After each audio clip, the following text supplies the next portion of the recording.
Facts first. Test it here at the table. That's right. You decide at home. Now, and more insight into where the president's head is on this. I am putting arguments out there that he's saying, but he's saying them himself, and he's saying it to reporters, okay?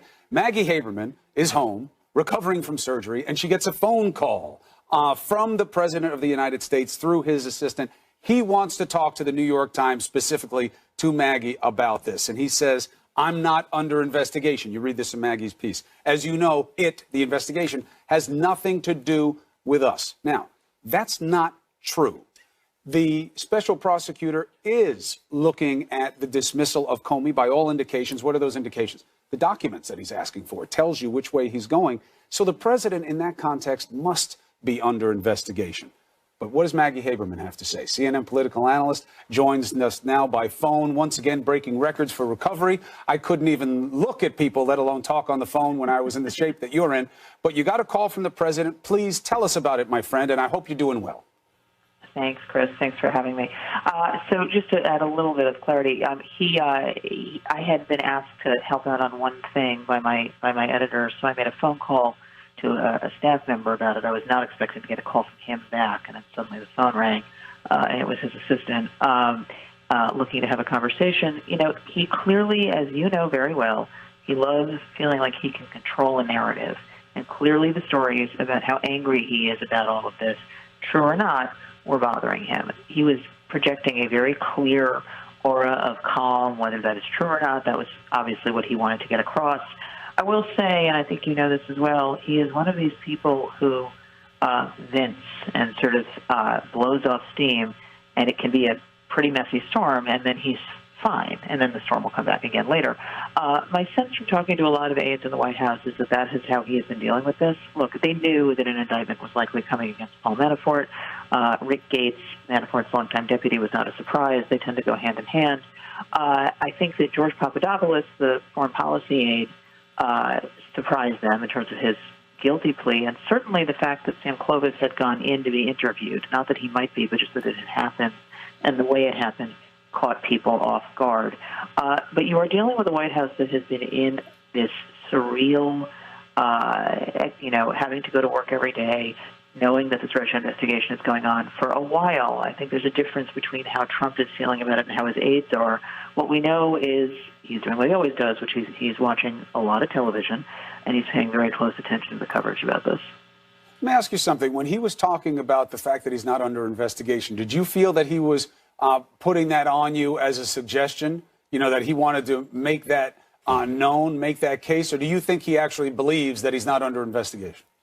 As you know, it is often very hard to tell the difference between whether he actually believes the things he is saying that, in some cases are demonstrably not true. And in this case, all evidence points to the fact that it's not true, though federal prosecutors are not able to actually say that in terms of how they deal with the media.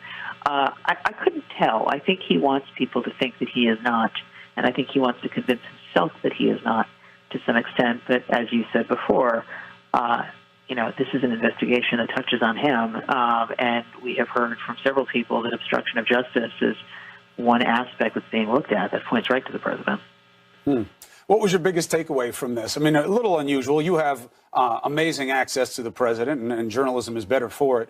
But this call had to be a little bit of a surprise. What was your take on what's going on? Yeah, it surprised me. I mean, I was caught off guard by it. My take is just that I think that he's trying to manage the one thing he can try to manage in his mind, which is, how his own words are interpreted. I think he really was upset about, there were two stories. There was a Washington Post story and a Vanity Fair story, both of which portrayed him as sort of, lashing out in a constant state of freak out.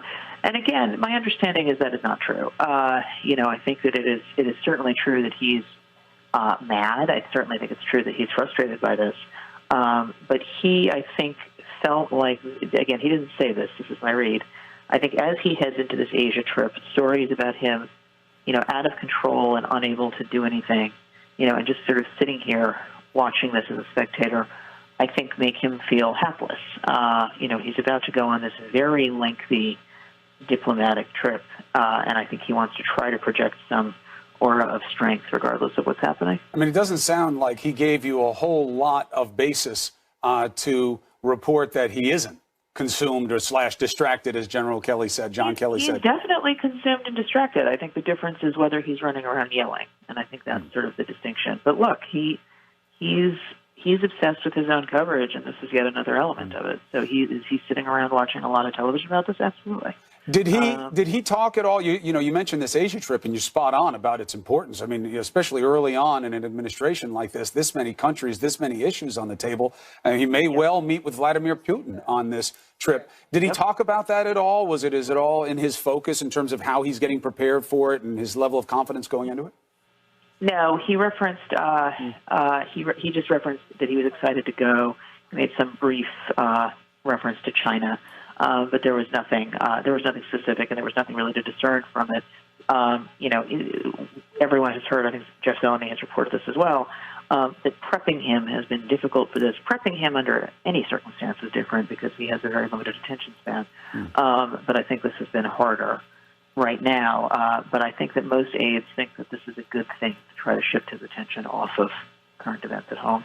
Maggie, calling in on convalescence, above and beyond the call of duty. Thank you, my friend. A speedy recovery to you. I look forward to seeing you on set soon. Thank you for the reporting. See you soon.